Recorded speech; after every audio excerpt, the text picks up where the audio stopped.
Welcome back to the Jaco Report. Ed Martin is the Republican candidate for Congress in Missouri's 3rd Congressional District. While he's operated as an influential political advisor as Governor Blunt's chief of staff, he's never held elective office before. Ed, good to see you. Welcome aboard. Nice to see you, Charles. Down to basics, your campaign, in fact, much of the Tea Party's objections to the president, besides ideological, are on basic economic policies. They feel, and you feel, the country's sliding off a cliff and that Obama's economic policies are making things worse. In what ways, given the news we've been facing lately where the economy's looking grimmer and grimmer? Yeah, I think actually my focus, and you know, we've been here before when I did SaveAB.com, the effort to sort of halt the sale of Anheuser-Busch. I actually think the motivating force for people is jobs. And what's the future going to be, especially here in St. Louis? You know, the Chrysler plant closing, many jobs going to Mexico and all. So I think there's a real sense, and I think we go back to the last administration too. I think that's fair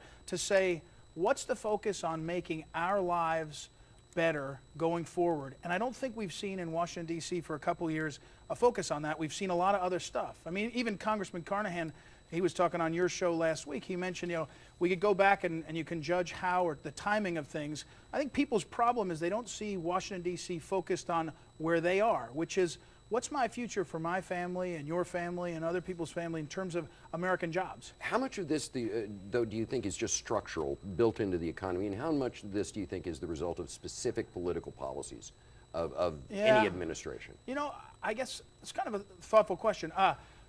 I'm not sure I know the answer, but what I do know is when the public and when the constituents, especially in the third, see a government a Congress doing lots of stuff, big stuff, and they feel like they're at home trying to figure out how to take the next steps to plan their future and work, again, jobs, I think they feel a disconnect that's really dissatisfying. And sometimes you're right. Sometimes the dissatisfaction may be disproportionate. I think that's fair.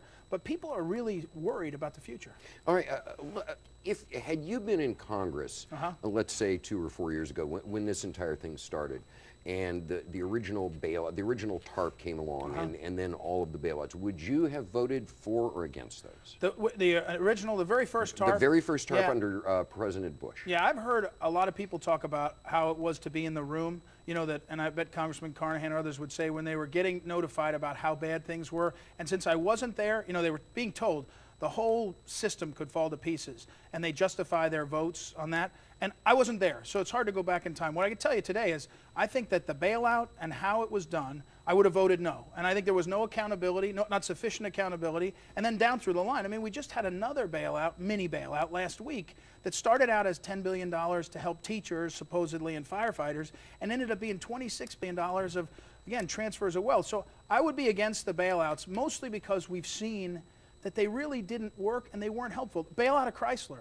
We can say, I wasn't there. If someone had said, you get in the room and all of Chrysler's going to fold, I don't know how that would be, but what we saw was we gave Chrysler $14 billion and they closed the Fenton plant within weeks and moved the jobs to Mexico. People know that's wrong. I mean, they wanted Wall Street banks to pay back the money before they gave bonuses. Even that didn't happen. But certainly closing, the guys on the line at Fenton were paying for the bailout, and they lost their jobs. So you think we would have been better off economically if the government had not acted, had not extended the TARP money, had not done the bailouts of the various companies? I believe the bailouts were a failure, how they were structured, the accountability and all that. But here's what I do think. Serious people in Congress during this terrible downturn, I think could have approached things, you know, in terms of a stimulus or trying to, again, focus on jobs. I mean, I live in South City, and you drive down on River de Pere, and you'll see in the bricks the WPA symbol. Right. And what we didn't do, we took $1.2 trillion for the stimulus, but we didn't do shovel-ready jobs. Would you have been in favor of those kind of things, maybe a son of the WPA, to put people to work immediately on public sector construction jobs? Emphatically, yes. I mean, emphatically, yes. And I think places like Highway 21 in Jefferson County, they're desperate to finish the roads. Federal government has a role to play. I think you and I could talk about how big or small the role is.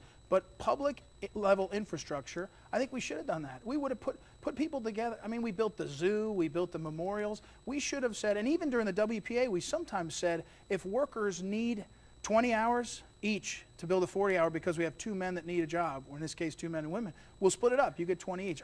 I'm emphatically for that. I find that fascinating because that seems at odd with your conservative views and the free market views on a lot of things. In what ways does an economic conservative say, all right, the government's the employer of the last resort, we have to spend money on shovel-ready jobs programs to create work?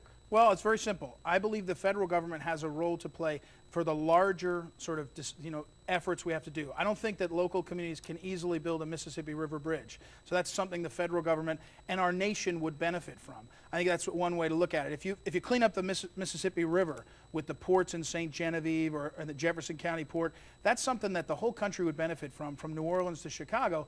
And I think that's what the federal government can do. I don't think that's inconsistent. The question is when the federal government starts picking and choosing winners and losers down to the level of the Chrysler dealership in Crystal City run by Sam Ogle, and they shut him down, but they leave the one in St. Louis County open. That to me is what government shouldn't do.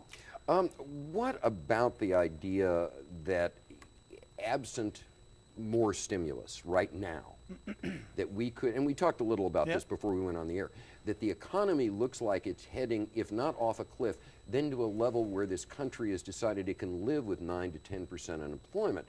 And I don't think we can if the private sector is not spending and if consumers are not spending. Wouldn't it be better then for the federal government to step in and make some sort of jobs program? Or do you think we can live with 9 to 10% unemployment indefinitely? Well, again, I don't think we can live with it, and I don't think we should live with it. And I think that everyone from Congress to the Missouri legislature should make it their number one priority to think about the future of jobs. But here's what I would say, 2 observations. One, most people tell you that they're afraid of the uncertainty of the future, whether it's the stock market or cap and trade or new. I think first we need to stop trying to transform so much of American life. Just stop. And I think that's one reason why the House changing to the other party and having 2-party rule will sort of, in some ways, create a log jam and create some stalemate, which I think would be good for everybody for now. But the second thing is, we've spent so much money at the federal level. We need to be careful about saying, let's spend more. I was down in Jefferson County on old Highway 21 and M. Guy runs a pizzeria, and I said, what do you need? And he said, mostly what I need is let me keep a little more of my money, and I will go hire somebody or put in new carpet. He didn't say he was going to buy a boat or a jet ski. And I think we need to think about how can we create some, and I know it's tough because we have a deficit and we have a debt, but create some ways that people can keep more money in the short term, small businesses or whoever, and they'll spend it and find ways to invest. I think that would help.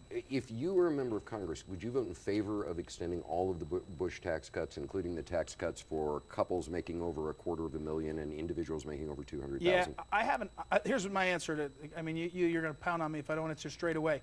I think it's a terrible idea to raise anyone's taxes during this recession. I do think in negotiating in the House and Senate, they're going to have to figure out what they're going to allow to happen. I think there's some room for compromise. Maybe some of them don't some of them stay, kind of ending, and others. But I just think it's the wrong choice. When I watch those Sunday shows, Sunday morning talk shows, I yell at the TV because they sound like the money is in Washington. The money is Washington's are entitled to, and they're going to somehow let people keep them. I think taking more money to Washington, D.C. right now is a bad idea.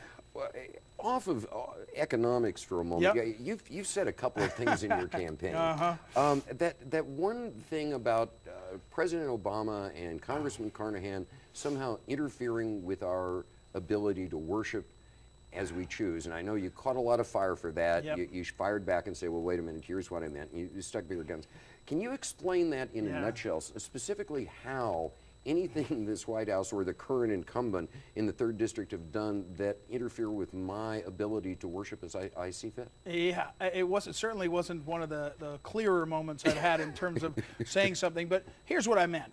I think in people's gut, they sense, and you talk to them, that government growing and government spending so much and taking over so many parts of our lives has had this effect of making you feel like things are growing out in tentacles into our community. My observation was that even of all the freedoms we have, one of the real special ones in America, one of the reasons we were founded was because we were getting pressured by a foreign power to pick the church and operate, was this freedom of religion. And all I meant was as government grows, we find our freedoms limited. And I will tell you, Charles, a few hours after I made that statement, the Obama administration admitted that Pennsylvania and New Mexico were receiving lots of tax dollars to fund abortion in their insurance plan. Now, we could debate that issue, but we were promised when Stupak caved on his amendment that Catholics and others who don't particularly want tax dollars to go to abortion, that wouldn't happen. That's part of our religion. It's not just Sunday when you worship or other days of the week. So is this statement more a general metaphor than a specific thing where the Obama administration and Russ Carnahan are going to come in and interfere with literally your right to worship? Yeah, I think it was also sort of, I was describing what the logical conclusion of a growing and kind of massive size of government could be. And again, I'm not sure it was said as well as it could be. But. A final question then, as we go on in this election, I mean, obviously the economy is the big issue. There are all these sideshows that are just that, sideshows.